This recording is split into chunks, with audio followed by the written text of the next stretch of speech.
The proper definition of inflation, I use Milton Friedman's definition. Inflation is an expansion of the currency supply. Deflation is a contraction of the currency supply. If you expand the currency supply, eventually prices will rise. And if you contract the currency supply, eventually prices will fall.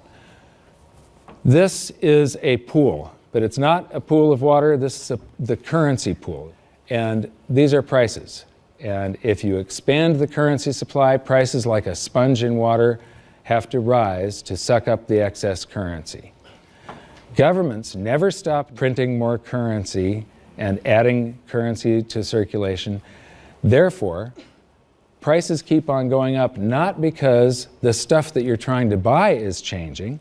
The real estate doesn't change. What has changed is the currency purchases less and less. It's the currency going down, not prices going up.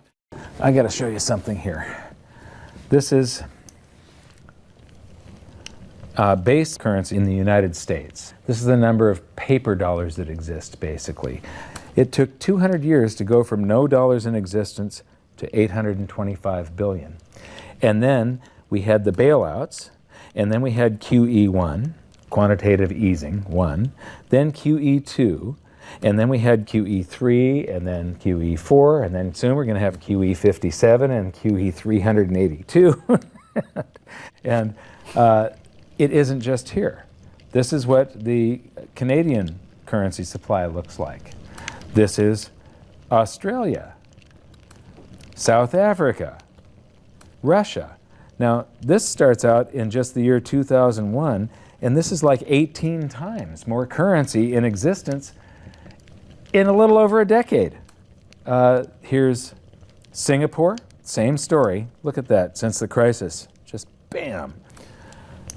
India, China, every government on the planet is doing this insane deficit spending and expanding their currency supplies, doing bailouts, and history shows that there is no example of this turning out well.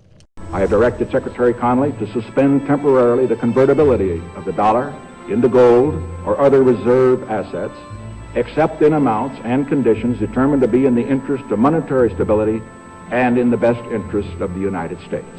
In full cooperation with the International Monetary Fund and those who trade with us, we will press for the necessary reforms to set up an urgently needed new international monetary system. And on August 15th, 1971, all the world's currencies became fiat currency. I don't know why the rest of the world didn't rush out and hang him, but they didn't. They just all went along with this. To our friends abroad, I give this assurance. The United States has always been and will continue to be a forward-looking and trustworthy trading partner. There have been thousands upon thousands upon thousands of fiat currencies throughout history, and there isn't one that survived. It is a 100% failure rate. And we started this experiment where all the world's currencies would be fiat currencies simultaneously in 1971. But what we have here, 30 to 40 years, different monetary system, 30 years, 28 years, 39 years plus, what's next? The world is going to have a new monetary system in this decade that we're in. We're going to experience this huge deflationary crash around the world. The world will probably end up on some sort of new monetary system, probably after governments try and print their way out of this and cause hyperinflations of all the currencies, and people will just lose confidence in currency. And what do they always go back to throughout history? Time after time, for the last 5,000 years actually, they always go back to gold and silver. In a world of floating currencies, and that's what all national currencies are today, they bob up and down relative to each other, but they're all sinking relative to gold.